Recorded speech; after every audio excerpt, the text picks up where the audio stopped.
the American Civil War and what might have been, with malice toward none and charity for all. These were Abraham Lincoln's words in his second inaugural address in 1965. Known for his deeply thoughtful processing, these were not just words to the president. The war was over, the Union preserved. The task ahead was to repair the damage and live as brothers again. Had Abraham Lincoln lived to complete his second term, Reconstruction of the South could have had continuity, clarity, vision, thus lessening the rancor that persists to this day in some southern regions. To piece back together a rended country, successfully navigate the paths of forgiveness and leniency, justice and consequence, required one skill Lincoln had in abundance: presidential leadership experience. His two successive counterparts, Andrew Johnson and Ulysses S. Grant, had nothing comparable, their respective leadership notwithstanding. On December 8, 1863, before the war ended, Lincoln delivered the Proclamation of Amnesty and Reconstruction. Gettysburg was over, it had turned the tide, things were pretty much looking like, the Union was going to win out. So what Lincoln offered in his characteristically forgiving way was to offer Confederate citizens re-entry to the Union after taking an oath of office. There was a course of action outlined. President Lincoln was asking that 10% of each state's population give this oath of allegiance, and then the state could re-enter. In this proclamation, he said, "While the mode presented is the best the executive can suggest, it must not be understood that no other possible mode would be acceptable." He was offering an olive branch, saying, this is, what we've come up with, but if you've got something else, bring it on. Returning to his second inaugural address, we find words of acceptance that both sides did as they each thought they must. "Let us judge not," he quotes the Bible, of course, "but instead let us finish the work we are in, to care for him who shall have borne the burden," tongue twister, "for his wife, his widow, his orphan." People on both sides gave up their lives. Now their families are left behind. Even prior to all of this, in 1862, Lincoln had urged his Congress, and they did, offer financial aid to any of the states who would come back to the Union voluntarily. So, all through, he's been trying to avoid war and just get things to come back together again.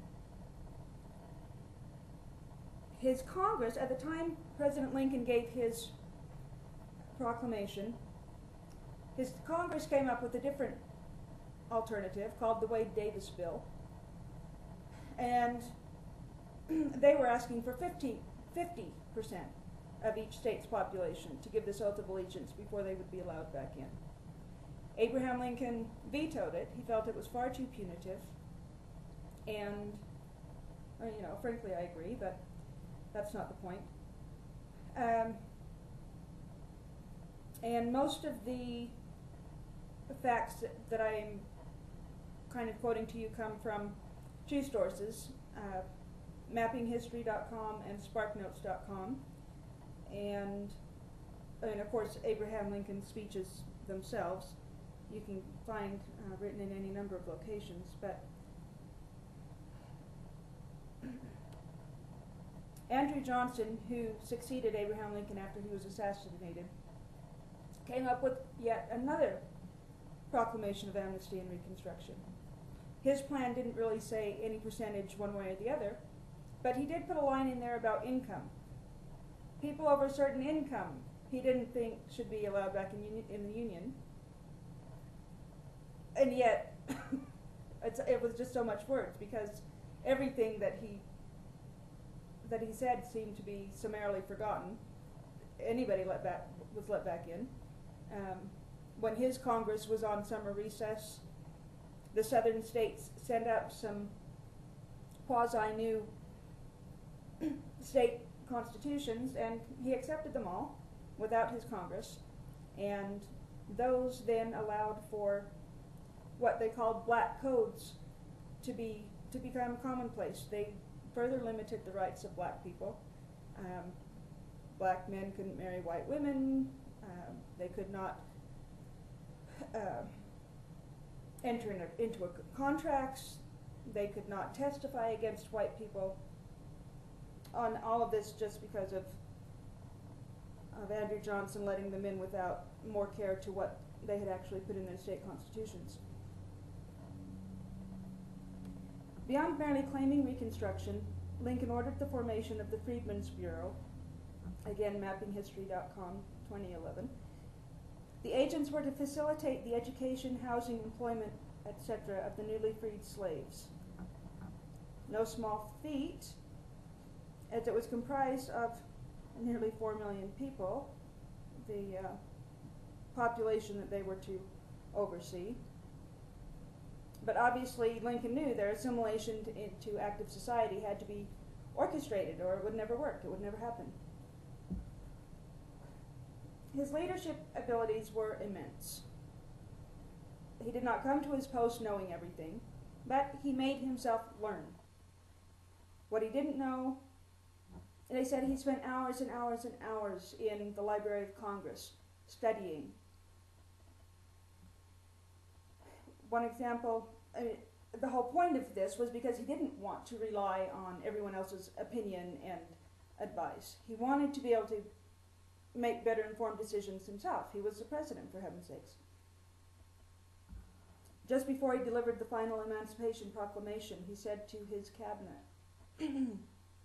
I just love this, "I do not wish your advice on the main matter, for that I have decided for myself."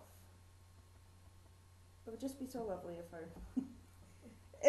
other presidents would say things like that. Anyway, that particular quotation, while it is available in many places, came from Samuel Fink's book, 1994. Lincoln would never have accepted the quasi-new state constitutions Andrew Jackson accepted. He did not have the scandals that plagued Grant's administration, which weren't necessarily his fault because none of them really directly involved him. He just didn't know how to read people's personalities enough to figure out some of what people were doing around him. There was a tremendous economic depression that hit after the war during Grant's administration also. And Abraham Lincoln, in his very, very early days of presidency, his Congress and he had put some bills into motion that created a great deal of stability in the North. Even though they were severely affected by the Depression, they had stability that the South didn't have. The Depression created an atmosphere that allowed the South to, kind of go back to its old ways. Because the North was so involved with its own problems, they didn't really have time to watch, big brother watching little brother anymore. So I do feel that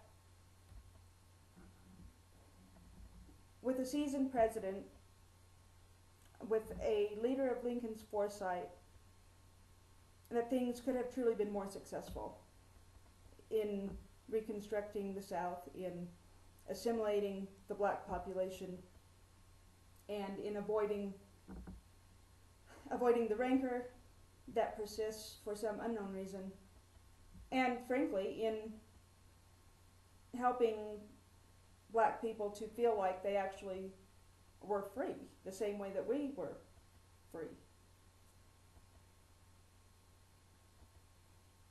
If you will, I'm going to turn this and timeline from the beginning of Reconstruction, which is essentially 1965. I mean, yes, it is 1865, sorry.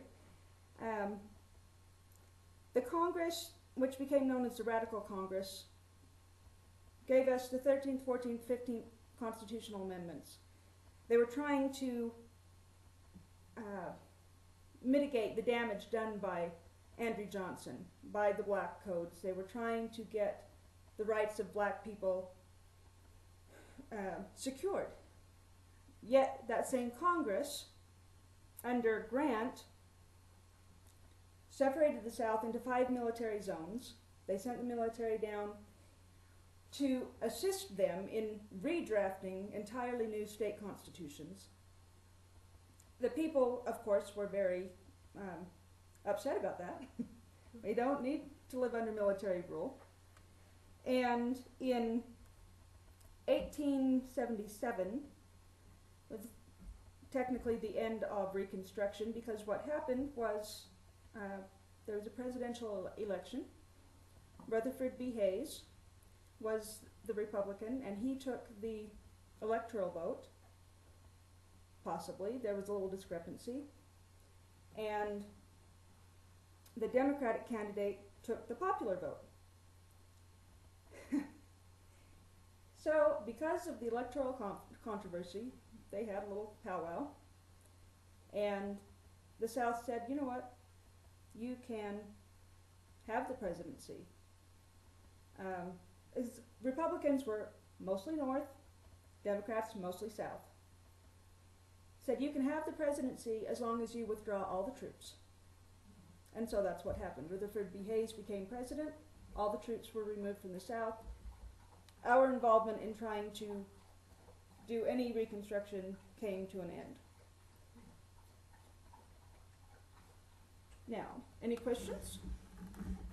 Yeah, so if they withdrew the troops and they made that deal, did the South then just say, okay, back to business as usual?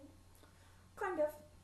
Did they have to kind of go along to get along on some things? They did, but the problem was, as kind of with now, the Supreme Court was very conservative and fed right into what they wanted. The Congress had come up with, there were 2 specific cases. The slaughterhouse cases in which the Supreme Court decided that the 13th and 14th Amendments only applied in federal situations. States did not have to abide by them. Then it flip-sided with the Congress had passed a KKK bill, and the Supreme Court then said, only states may prosecute against KKK members, not the federal government. And so it just seemed to be whichever side favored their own agenda still won the cases. I have another question. On the vote, the 10% or the 50% vote, because everybody couldn't vote, was it just the general population that had a say, or only the people? It was only the men. Only the men. And only the white men. Yeah. Now, technically, it was supposed to also at that point include black men. And I have not looked at the records, Judy, to see if it did. Yeah. If it ultimately, because in the brief period right after the war, when everything was still relatively going according to Lincoln's plan, which didn't last very long, but black people had even gotten elected. So I think for a short while they had to have been allowed to vote. And that was maybe due to the Freedmen's Bureau being down there and helping them. And then when Johnson curtailed a lot of their activities, then it was way easy for the racist parts of the population to intimidate and say, you're not voting. So, Thank you very much. We will end this and sometime. You wanna stop?